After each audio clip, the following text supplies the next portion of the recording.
What is going on, you guys? Toasty here, and we've got a quick update as it looks like the potential restock or wave 2 of GD05 might already hit the market. So I just wanted to talk about this real quick. This isn't going to be a long market analysis video, as that is going to have some extra time to let it kind of cook in the oven. But before we begin, I wanted to do a quick, huge shout out. Last couple of videos have just been super awesome. Loving the comments, loving the support from everybody in the Gundam TCG fandom. You guys are absolutely awesome. So just want to let you guys know that I'm absolutely appreciating all the love I've been getting for the last couple of videos. But let's take a look at what is going on right now in the Gundam TCG market. Okay, so we're looking at the booster box here. I wanted to give it a little bit more time. I know that prices updated yesterday, and I wanted to make sure that it wasn't just like a flash, a little flash in the pan of some quick stock coming out, but it looks like it's been sitting here for almost a whole day now at around the 180 price mark, and you can see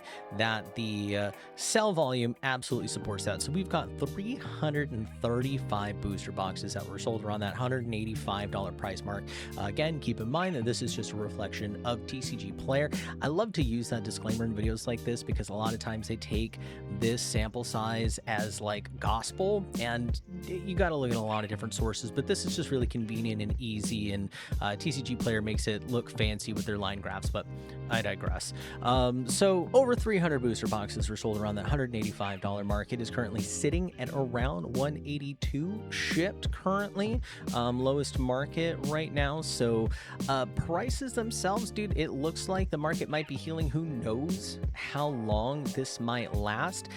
Honestly, this might be another signal for a possible bottom here, as if we look at the next highest bit of sale volume here around release was around the $175 mark. There are 811 booster boxes that were sold, and currently that is the highest spike of sale volume that we have for TCG Player. So if we look at that compared to the most recent spike, which is comparatively the second highest sell volume, right, which is important. A lot of people don't look, they just look at the line and it goes up and goes down, but no. So pay attention to the sale volume as well, and you can see that this supports that this might be another signal for a bottom, right? And so what that means to you is that if you're on the fence, or if you're looking to pick up a box or two before it starts to climb potentially back up, because please keep in mind that this is still Bandai who is printing this product, and they are not known for putting out plentiful supply. Reprints from Bandai are very rare. We might see future waves, as again, this is still their anniversary set, and it is still a very popular set. Bandai wants to make money.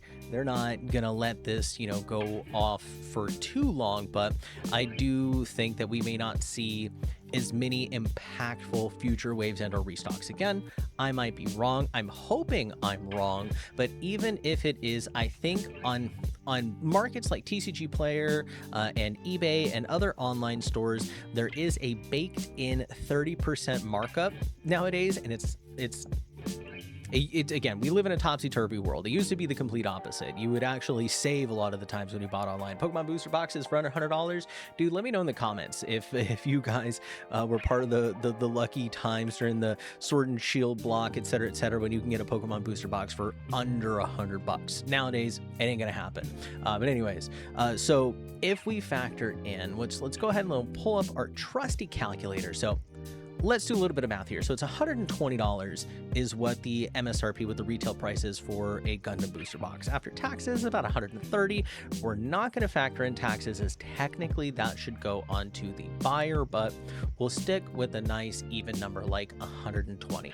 So let's go ahead and let's add the 30% markup. So that's a $36 markup. So $156 minimum if you want to be able to make any sort of money if you were a shop who's selling on a market, an online market, with at least a 30% fee that's baked in. Now, That does not include shipping. So a box of this size, you're looking at anywhere between $6 to $8. If you're shipping it anywhere in the United States, continental US, let's go ahead and we'll go with the $8 figure. Nice even number. So you're looking at $164. So we're getting real close to that $179 figure. And again, let's also factor in that in order to be able to withdraw from like PayPal, there are different sort of payment fees, dude. It's fees on top of fees on top of fees. So I like to add in for my own personal kind of like make sure that I know where everything is at is an extra 3%. So that's $492, right? Plus 164. So you're looking at $168.92. You can see here that is very similar. So that's kind of like the floor. Like in order for a shop to be able to make money and exist in this marketplace, this is pretty much the number that they're going to have to hit. These are the margins that you're going to have to kind of accept as a buyer and what you could potentially expect if you're just trying to, figure out what's a comfortable number for you to buy in on if you can't necessarily get product at your local comic shop, or if your local comic shop that's also kind of scalpery vibes and they don't sell at retail price, which, it sucks because, again, I don't want to throw shade, but that's for a different video.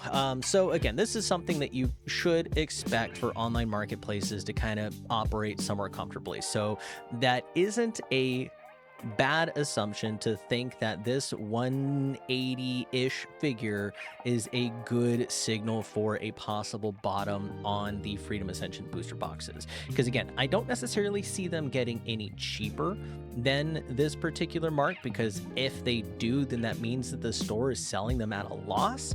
And for such a popular product right now, people who are literally chomping at the bits to get as much GD05, as much Freedom Ascension as they can for a rainy day, or just to kind of stock and potentially resell in the future, that doesn't make any sense. It doesn't make any sense to sell it for anything cheaper than that. So, but again, that's just me and my predictions. Just wanted to make a quick little video here to kind of give a shout out, as it looks like now is a possible bottom. Now is possibly the best second time to try and buy GD05 Freedom Ascension at the closest retail as you can possibly get.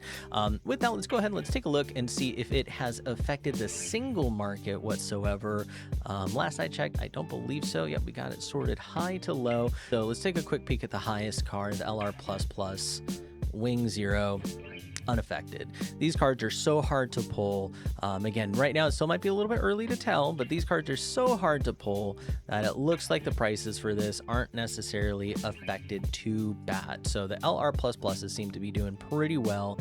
In fact, the Sazabi, or sorry, I think, is it Sazabi? I've seen some people tell me to correct it. I've always called it Sazabi, and from a lot of other videos and the Gunpla stuff that I built, everybody else is calling it Sazabi, and so I guess it's also pronounced Sazabi. You guys let me know in the comments if I'm saying it wrong, but it looks like the Sazabi is absolutely climbing right now.